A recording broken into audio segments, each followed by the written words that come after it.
Hi, everyone, and welcome to All Things Dating. We are super excited to welcome our special guest tonight, Clarissa Silva. Welcome. Thank you. Thank you so much, Denise. Thank you. It's a real honor to be here.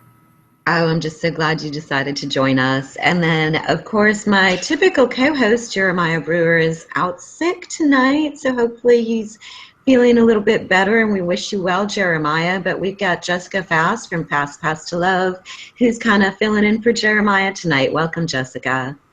Thanks, Denise. Happy to be here. So glad you could make it. So Clarissa is a behavioral scientist, and I know that a lot of people hear that, Clarissa, and say, ooh, behavioral scientist, that's boring.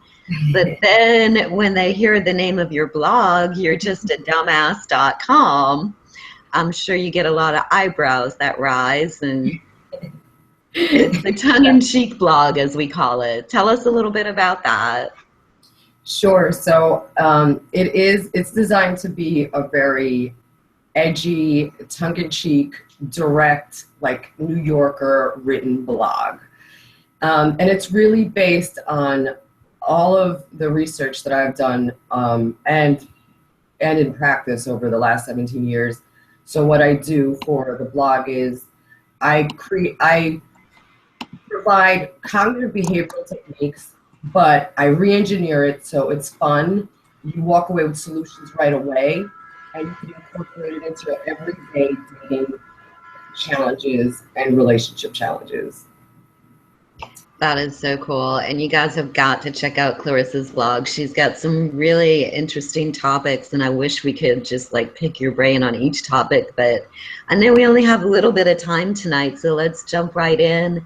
One of the main things that we decided we were going to cover is talking about the fact that love can exist without self-love, and how is that possible? We have all of these date coaches and matchmakers that always are giving out that advice that you have to love yourself first. And so I think this is really controversial in our industry, and I'm so glad that you brought it out in the open, because a lot of it is perception, and you've got a very unique perception on it, Clarissa. So tell us, how can love exist without self-love? Thank you, Denise. Yes, despite conventional wisdom, despite what we hear, media, society, I think that you can love yourself you can love others without having to love yourself first. And let me explain by asking you ladies a few things, and then let's think about how we could use this to ask your clients as well, right? So there are just 6 minor points that really try to explain self-love. And the first one is, do you prioritize others over yourself? The second one is, do you always tell yourself the truth? The third one is, do you accept the past, or do you ruminate about it? Or do you blame others, like your parents, an ex-partner, an ex-spouse, for your past relationship failures? And do you follow your gut majority of the time? And the last one is, do you carve out me time consistently, right? So most of the time, people will say that they absolutely say yes to most of these answers. But the reality is, I mean, honestly, like, as a woman, do you honestly prioritize yourself over others? Don't we? Even you can't even say that as a woman. What about as a parent? Right. So I think women traditionally deprioritize themselves. I think women like come in last all the time. Career, children, pets, parents, everything. So that's the first place where you could debunk the idea of loving yourself first, right? And then if you go through the rest of the series of questions, do you tell yourself the truth? Really? Everybody lies all day long. Oh, yeah, he cheated on me that one time, but, he's a good man, so I want to stay with him. Or, I know he said he's out late at work tonight. I believe him. And then your friend sends over a picture of him at a bar with a chick. So you could convince yourself of a lot of different things that really shows that you're not prioritizing yourself. Self-love is about not accepting other people's BS. It's about placing yourself first, and it's about having a high tolerance for what you need in your own life. Not many people can even say any of those things, right? Mm-hmm. So then look at modern society. Look at what's occurring now. You know, lately I've been writing a lot and doing a lot of research based on benching, ghosting, and gaslighting. All of these. Yeah, look, fill us in. Like, I know you and I have had this conversation a bunch, but you know, some people don't know the term, so let's define benching. Sure. So Jason Chen, a writer over at New York Magazine, wrote an article about his experience with rejection and how common it was for people to start dating, then blow them off, and resurface months later, and then resume dating again. So Jason Chen describes how he became a benchwarmer waiting to get picked, while the other person is dating other people. So he's wondering, what did I do? What's wrong with me? Why did I get blown off? But then, if the person puts you back into play and contacts you again, you're going to give them another chance. So that was my question. I'm like, what does that say about how people feel about themselves, right? Is that really self-love? You're on the sideline. The other person's dating and going on with whatever they're trying to accomplish and what they need, but you have self-doubt. You're getting low self-esteem. You're wondering, what did I do wrong? And you go through that whole cycle of self-doubt and rejection and low self-esteem, but then you allow them back into your life. So we can see all of the symptoms that come along with it, but what are we actually doing about it? Right. Because what's happening is they're letting them back in. So they're allowing it. They're allowing like a lot of suboptimal behavior go on and wanting still to find love, right? Isn't that the case? It doesn't, your ego takes a blow, your sense of self takes a blow, your self-respect takes a blow, your self-esteem takes a blow, but you still try to build with that person that just blew you off and came right back in, you know? Right. I mean, Denise, Jess, isn't that the opposite of self-love? Yeah. Of course it is. And I think, you know, one of the things that we've talked about, Clarissa, is, you know, bring this into relationships. And, you know, how do you explain that decision-making in relationships and have that boundary of self-love? Because the key to love is not self-love. It's self-awareness, right? Who posted that one? Right?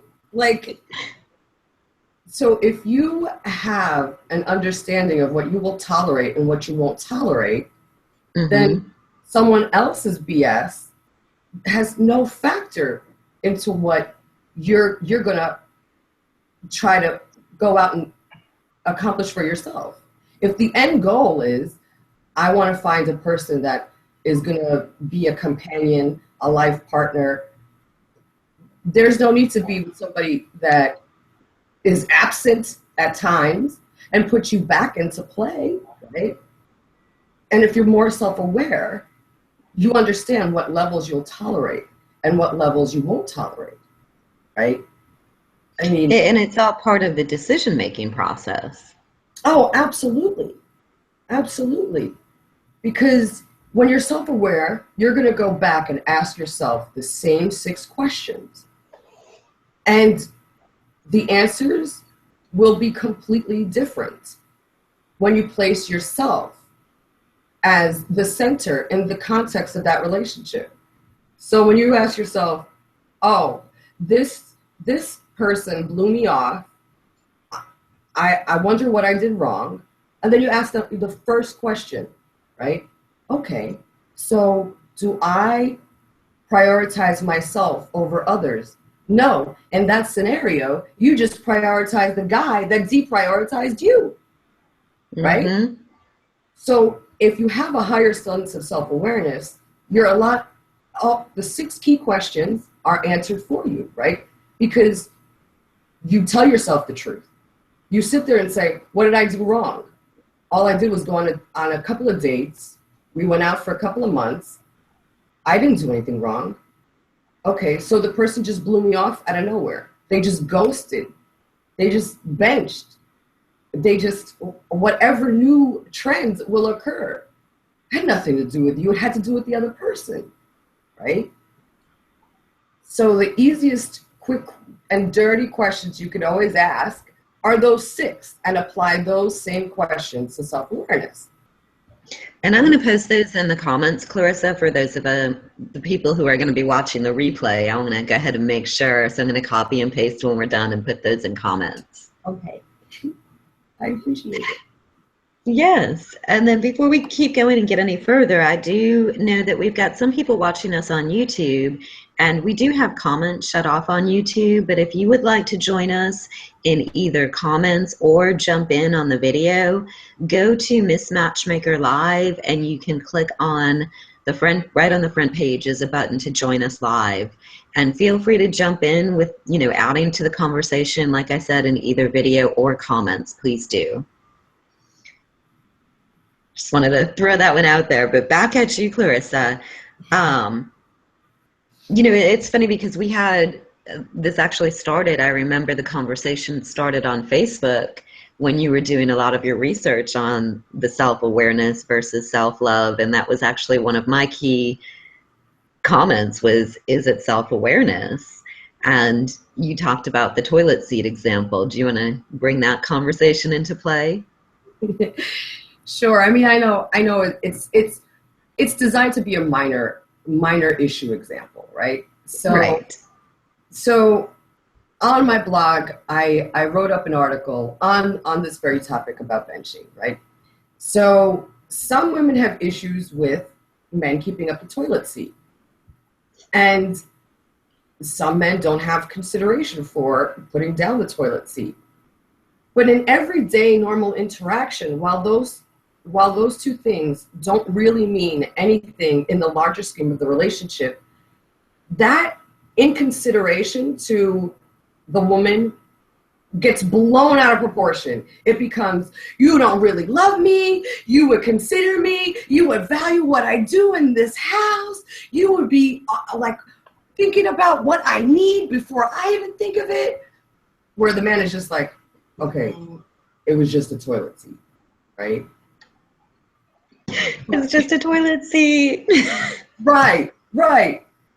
But the reality of what that small thing that triggered a larger thing is just that whole blowing up thing, right? Self-aware people would understand that, okay, it's a lack of consideration, it's poor communication, it's overburdening your partner. There's other aspects that is within a small thing that happens in daily living that goes uncommunicated all the time. And with just those minor things, a little minor tweak in being a little bit more considerate, verbalizing some of the things that will turn into a larger thing, right? The triggers. Sure. Knowing what the triggers are. Right. Mm-hmm. Because if you don't, you walk away wondering, okay, is this person kidding me with their BS? Like, what is this really about? If this is going to be my life, that I got to constantly take care of the kids and take care of my husband like he's a kid, take care of my partner like they're a kid, it becomes something so much more exaggerated than it needs to be, causing resentment, causing hatred, right? Like the opposite of love. Mm-hmm. So, those are just the two small things that can assist with becoming more self-aware, right? Because in relationships is where you realize the things that are going to trigger you. On your own, you'll never face those, right? You're always confronted with a greater self-awareness when you're in relationships. So the more you advocate for yourself and advocate for a sense of like harmony throughout like work, life, love, balance is only going to come as a result of self-awareness. How would you incorporate this for people who are just dating, not necessarily in relationships? Sure. One of the biggest things that I've noticed over time and in my research lately, is that people are doing two things that kind of are the opposite of each other, right? So the first thing is people are lowering their standards, okay? And that's occurring because of just technology driving patterns of behavior, dating, and how people are having sex now, right? So we're now going through dating as though it's our social media streams. You're just picking out the shiniest object, right? Mm-hmm. That's how we're going about dating now, right? But the reality is shiny object, swiping right, swiping left, right? Without real context, it's creating a sense of, okay, anybody is out there that will fulfill any role because it's just so accessible, right? And then they wind up getting hurt because they're going to experience rejection, obviously, right? They're going to be experiencing a level of, oh, okay, I'm meeting this person once, never seeing them ever again, right? So that's a blow to your self-esteem, right? So what people are failing to see about dating and the initial stages of the dating life cycle is you attract what you think you are worth, right? Because Exactly. But so many people are failing to understand that, okay, when you're dating, right, you're seeking people that you can relate to, that you admire, and that you're going to work towards common goals with, and ultimately make you a better version of yourself, right? So if you're working against yourself by accepting substandard behavior, by accepting ghosting, benching, gaslighting, any of these different trends that are occurring, I'm sure there will be others, right? Mm-hmm. Then how are you working towards your goal? All you've done is just, you found people that'll keep you living at what, 50, 70%? 70 if they're lucky. Right. Where ultimately you'd like to operate at 100, right? I mean, so let me throw a curveball in there, Clarissa, because I think, we're talking about self-awareness and self-love, but it also goes, when we throw it in context of dating, it also leads me back to my thought on intentions.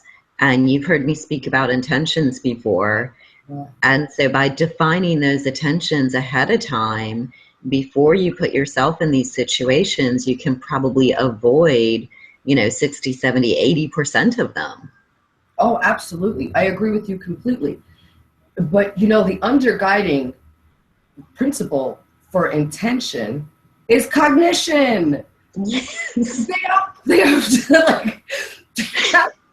to, in order for you to change your reality and intend on something to occur, right? You want that thought to manifest. You want that intent to be reality.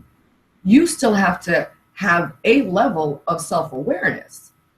You still have to have the right types of decision making processes in your mind before that intention can become a reality, right? You have to either tell yourself that you're positive, deserving of a good relationship, that you're no longer going to be, lonely, miserable, whatever it is that they're experiencing. They first have to think about the thought of what they want. They still have to think and crystallize that thought prior, and that still goes back to self-awareness. Exactly. I love how it all just ties in, and so many people think about, okay, well, maybe I need to work on loving myself more before I start dating, but I'm looking at this philosophy of no, maybe you need to be more self-aware and create your intentions with that self-awareness and then take the next step. Right. Mm-hmm. And because I'm a scientist, the other thing that I suggest, and I've been writing about for some time now, is I think dating needs to be approached like a social experiment. Mm-hmm. I've come up with a model, and I am a scientist, so it is a little bit mathematical and a little geek, right? But I call my approach your happiness hypothesis. What I suggest people do is create their own personal algorithms, and from there they decide, okay,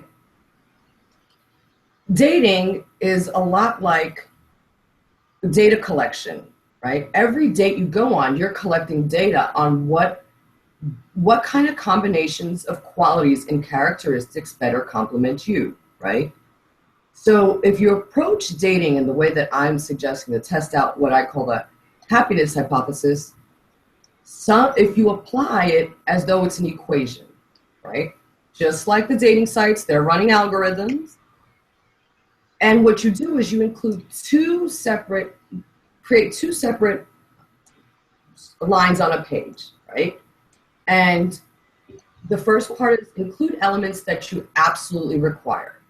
Those are fixed variables. So if you require a certain height, a certain level of education, a certain profession, a certain weight, a certain lifestyle, those are your fixed variables, right? And then on the other side of that page, I want people to write down the elements that they think they want, all right? So that could be anything. You think you want a comedian, right? You think you want an entrepreneur, or you think you want a guy that is going to do stand-up routines at night after dinner, right? These are random variables. These are things that you think you want, but you don't know that you need. Both columns are things that you don't know that you want versus what you need.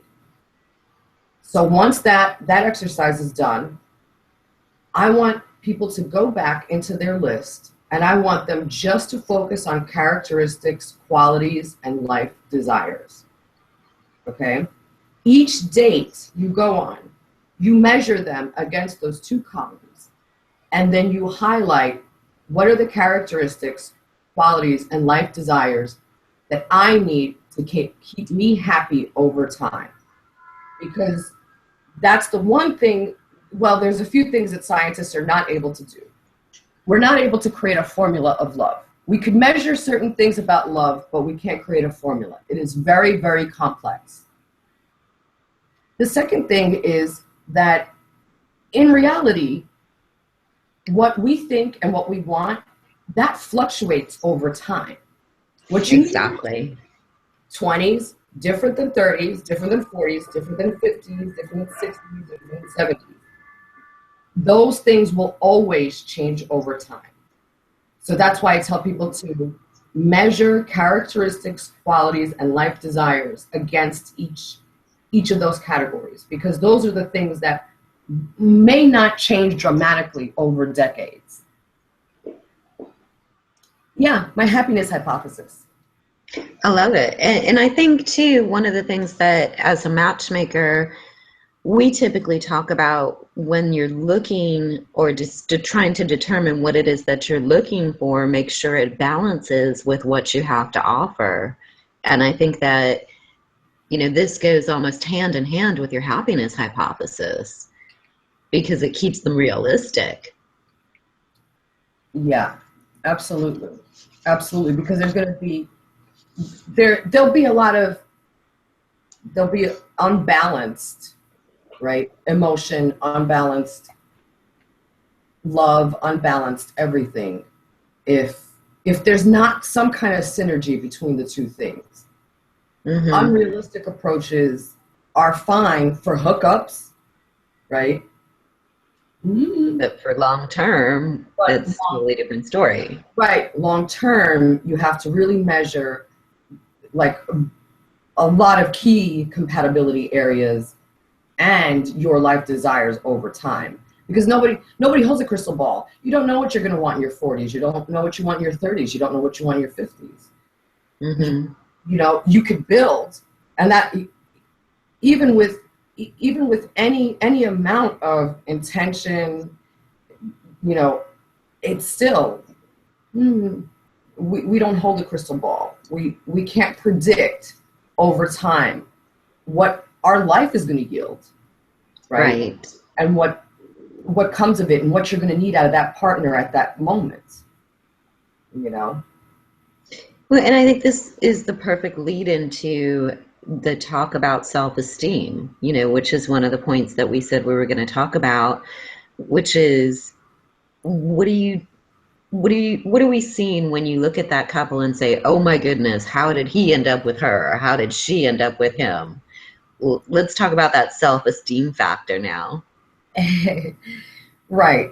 Well, I think that, right, what I said earlier, I think you attract what you think you're worth, right? So if your self-esteem is lowered, you're not going to be looking for someone that is going to be above your own level of self-esteem. You're going to find somebody that's at similar or lower self-esteem. And you're not consciously doing this. This is subconsciously happening because if we combine the theories of intention, you're putting out into the world your frequency.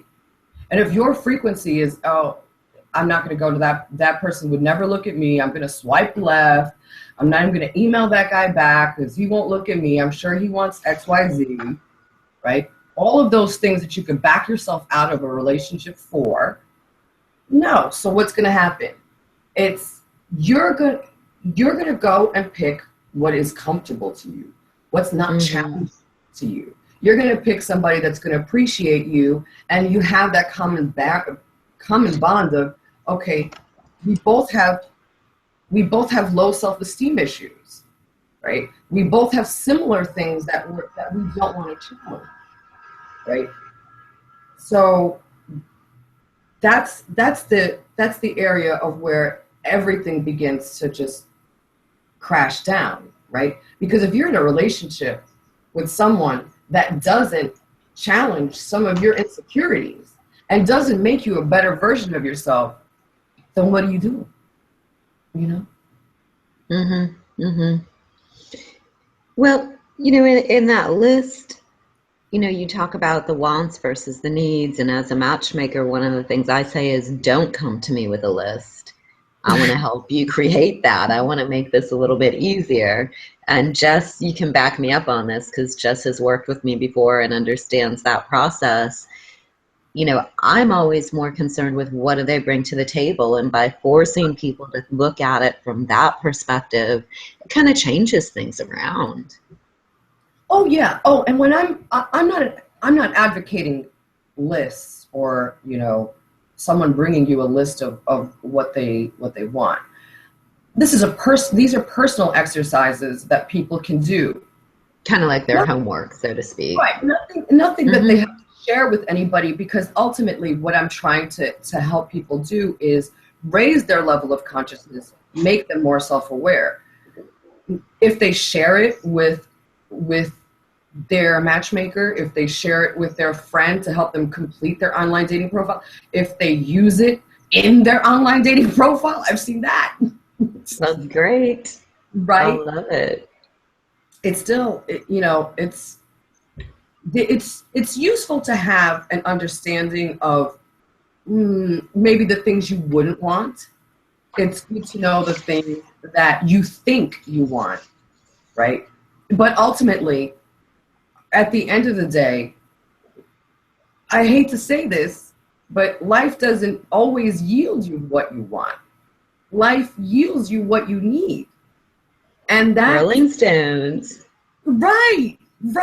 And that same guy that you blew off on your online dating profile, or, you know, your matchmaker suggested this guy would be really good for you, and you're like, no, my list has blonde hair. I have to have blonde hair and I be educated.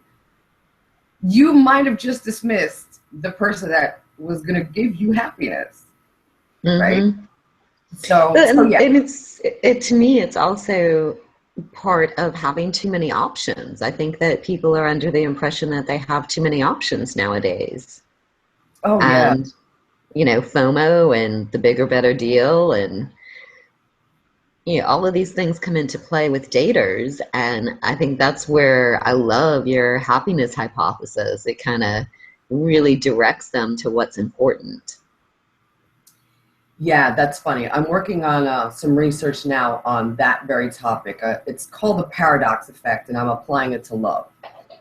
How more is really less, and the there's other better options is an illusion. It doesn't exist. So I'll have more on that topic. I just started doing the research now. So great. But we're on the same page with the idea. And if you guys can't tell, I'm going to go ahead and speak this out loud publicly. I have a total business crush on Clarissa. Her and I just click, and her research is so amazing. Clarissa, do you want to talk for a minute about some of the things that you're working on right now that are going to be out soon for people, some of the tools? Yeah, so I'm developing some assessment tools that I've been that I just want to be responsive to some of my loyal and my hefty fan base that have expressed interest in having a tool on how to assess self-awareness. Women and millennials want a red flags detector assessment. And I also want to develop a compatibility questionnaire. So I think that's going to be great for our industry, Jess. Yes. Those are I'll be working on. And it's going to be under the Happiness Hypothesis brand. Excellent. Now, and just giving a couple of shameless promotions for you, Clarissa. Do you want to give us an idea as to your blog for a minute and some of the topics that you discuss so that people know where to find you and read some of your fabulous articles? Thank you. So I do a lot of my fun research stuff. So I actually do live research. I do it in Google+. And I'm thinking about maybe doing it on Twitter soon. So I always notify any live research that I'm going to be conducting on my Google+ page. So my Google+ page is under my name. It's Clarissa Silva. The other thing that I try to do is I'm going to start trying to do Facebook Live and YouTube Live videos, just because I think that people just consume data in very different ways. So when they don't want to read it, I should have video format for them. My blog has always focused on self-esteem, self-awareness, and I have always been trying to do the tongue-in-cheek approach, but from a very empowered perspective. So with each of my blog posts, I do create the scenario of where I think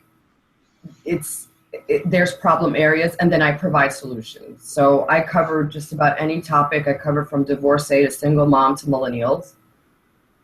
And now I'm also a contributor for Huffington Post, and Huffington Post is where I really focus more on the dating trends and what I see happening with the two generations.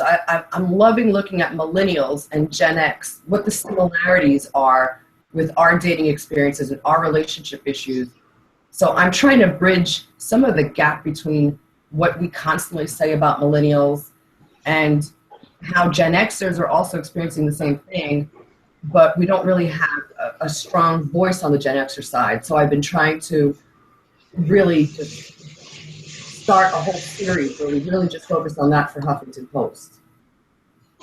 That's awesome. Thank you, Clarissa. Jess, do you have anything you want to toss out there? I know these are some things that you and I have discussed one-on-one as well. Yeah, it's I'm taking notes. It's like it's all good information. I was actually writing by hand because sometimes you're just more focused and we type everything all day long. So it's nice to like write something by hand. It like kind of sticks in your brain more. So like, yeah, there was like so much I was jotting down here. I want to ask first.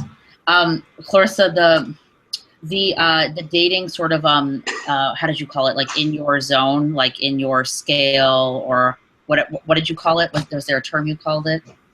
Yeah. At your level, something like that? Maybe in your league. I hate it, but yeah. In your league. Yeah, that's what you said. It doesn't exist because I really. So you don't like that term, but do you write about that in your blog? Do you write like tips about trying to date in your? Do you believe that like an unattractive person can, like those movies, like the unattractive girl can get like the hottest guy if she exudes the confidence? Like do you believe that the self-awareness and confidence can I see it happening more for the men. Like if a man is not the ideal attractive type, then his personality can win the woman over. At least I thought that. But then I started setting up some women that were like, oh, I'm open on looks. He just has to be a good person. And then they were still rejecting based on looks, you know? So what's your thought about like the whole package, like the looks and the personality? And is that all make up within your league? You know, I don't believe in dating in your league, the ladder theory, all those things. I don't believe, because at the end of the day, you'll look at just look at New York streets for just 1 second. You'll see some old fat dude with this like 20-year-old model looking girl, right? So we have to look at what Denise says. What's there? What do you both contribute that's equal there, right? So it doesn't have anything to do with leagues, what you think you could get, what you think you can't get. I think you attract what you think you're worth. That is really the bottom line.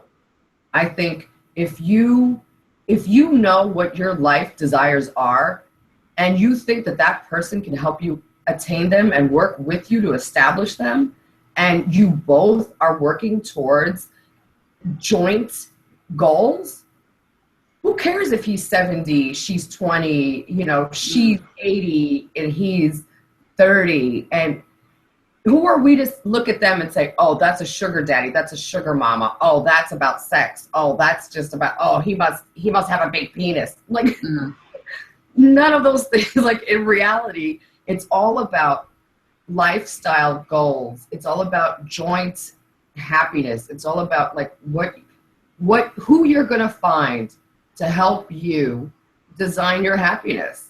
That's all. I got a really good one that goes back years, and I'm gonna throw this out there, but people can either half you or double you. It's your choice. That's so true. Yep. People can either half you or double you. Wow. And so it's your choice who you surround yourself with. And That, that goes from being very self-aware. That's really brilliant. I love that. But so Clarissa, so you do feel like if it's a 30-year-old man and a 38-year-old woman, if they were, as long as they were like on the same path and they had same values and goals, you know, it shouldn't matter the age. Like if they were both ready to settle down and have kids, but the man's 30, the woman's 38, then that's oh, okay. yeah. Oh yeah. I mean, and I don't subscribe to age. I don't subscribe to any, because you really never know. I mean, but you do know yourself, right? So I've always dated older men because I knew what kind of intellectual stimulation I was looking for. I knew that my peers were fun, but I just knew that I needed more stimulation. I'm a geek, so I just needed to be geeky with somebody that understood like geeky things and not just on a specialized level, right? My fiance is 9 years older than I am. So you know, and I've dated both. I've dated up, down, it didn't matter, right? Like at the end of the day, I followed my gut. I always knew I was going to marry somebody older, and I knew that they were going to have the combination that he has. I knew that implicitly. I was just always searching for him. And just from knowing you personally, I can judge basically on our previous conversations that you're the kind of person that is more into an intelligent, intellectual connection. Yeah. Versus just, hey, he's super hot. Right. But you go through, but you got both. Right. But you go through that, you know, Denise, Jess, all matchmakers out there, all like any coach, online dating site, people run through the course throughout their dating cycle. You're constantly tested, right? My happiness hypothesis is that you're constantly testing the different combinations of things that you want to experience. If it's that hot dude, it's that hot chick, well, you're going to go through a series of that to see if that fits with what you want. Because at the end of the day, you're going to be like, oh, wait, maybe I don't like that he or she does this. Maybe maybe the trade-off is not worth it. And that's what you're always constantly saying to yourself. Yeah. So do you say, Clarissa, do you say the more dates sort of the better when you're first trying to date? Because I know we said less is more, but do you also believe that then you should go on many dates to you know, like you said, absorb the information, the data, like I like this, I don't like that. You know what I mean? Should you give yourself a period where you go on like a ton of dates and then be like, okay, stop, assess, you know, stop going on so many dates? And that's what a lot of clients come to me after they've went on like a million dates and they're like, okay, I've collected all this data. I know what I want and what I don't. Okay, so now here's the data that I collected. So now become my matchmaker and take this info and try to, I love when they come like that. That's awesome. That is awesome. Yeah. When I say more is less, I mean that with online dating, it appears that you have more options. It appears, you know, but when you really look at it, you know, remember the mathematician that hacked OkCupid to find his own dates? And even when he hacked it and got the algorithm down to yielding him maybe 20-something women, he still had to screen those out. And he hacked their system to only extract what he wanted. And even then, you still are going to just be down to a few different options that are going to work for you, right? So when I think about more is less,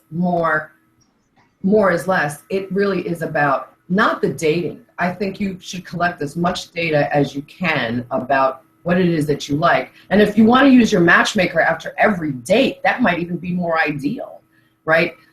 You know, or if you want to go through a series, you could, I think anybody could design a cutoff at any point. Hey, you know, maybe Jess, you try out, do 10 dates and come back to me. And maybe Denise, you try out, do 30 dates, come back to me. You know, I don't know that there's a specific time frame that I've ever seen that is the magic number. I don't have that. I've never researched that. I've researched online dating fatigue. I've researched just when people disconnect altogether, but I haven't looked at well, what would be the threshold? What would be a good number? So now, thanks, Jess. I'm going to now get into this.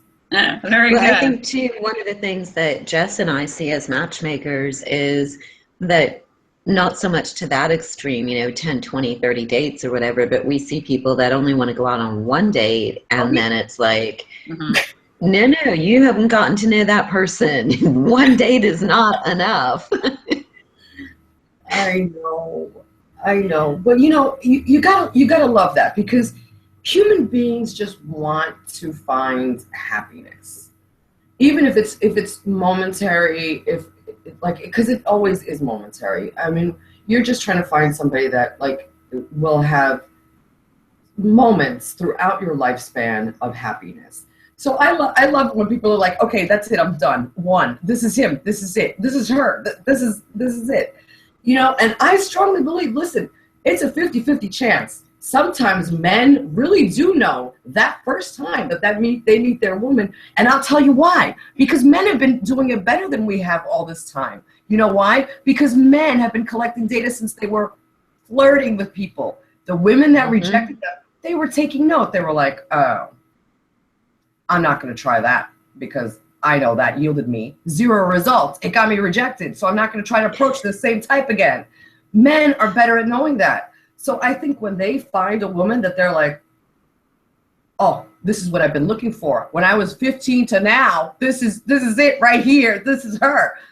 But women, I think women just want to feel like they have their connection already made. They've already met their life partner. They already see the future without him in it. You know what I mean? So when they find one that they're like, can he fit the slot? Yep, he's gonna fit the slot. Oh, I love it. I love it. Well, I'm gonna go ahead and jump and kind of switch topics here for 1 second, because I want to point a few things out. Wednesday is a big day for 2 of us here on the call. First of all, it is Clarissa and Grant's anniversary. And happy anniversary, Clarissa. And then secondly, it is my birthday on Wednesday. And interestingly enough, I was my dad's birthday present, so we're also celebrating my father's birthday. Wow. So one of the things that I'm doing in honor of my birthday is not accepting gifts or cards or anything of that nature, but trying to raise both awareness and money for the Emerald Coast Children's Advocacy Center. And so if you guys are watching this, we're going to be doing this through the entire month of October, and any donation that you make would be greatly appreciated. These kids are all children that have been dealing with some form of either physical or emotional abuse and really in need of the extra help. And it's a wonderful, wonderful program that they've got set up at the Advocacy Center. So you can find information about that if you go to my MissMatchmakerLive.com and just look under the About Me section. You'll see a tab that comes up saying birthday month, and that's going to give you all of the information. So I just did really want to put that out there because it is something that's very important to me personally. That is so sweet, and happy birthday in advance. That is Thank you. I'm sure we'll exchange calls on Wednesday, Clarissa. Yeah. Yes, and then of course, if anyone wants to reach Clarissa, you can always find her contact information at yourejustadumbass.com. No apostrophe. It's no apostrophe R-E, just Y-O-U-R-E. And then Jessica, of course, is with fastpasstolove.com. And I want to thank you, Jess, for stepping in. I know we all wish Jeremiah to get well soon here. Definitely. And then, Clarissa, is there any words of wisdom you want to leave us with? I think I shot my load. Yeah. I love that. I love it. And I know you're going to come back and visit us on all things dating and relationships. You know I can't resist. So thank you, everyone, for joining us. And I wish everyone a good evening. Thank you. Thank you, Clarissa. Thank you, Jess. Thank you, Denise. All right. Bye-bye. Bye.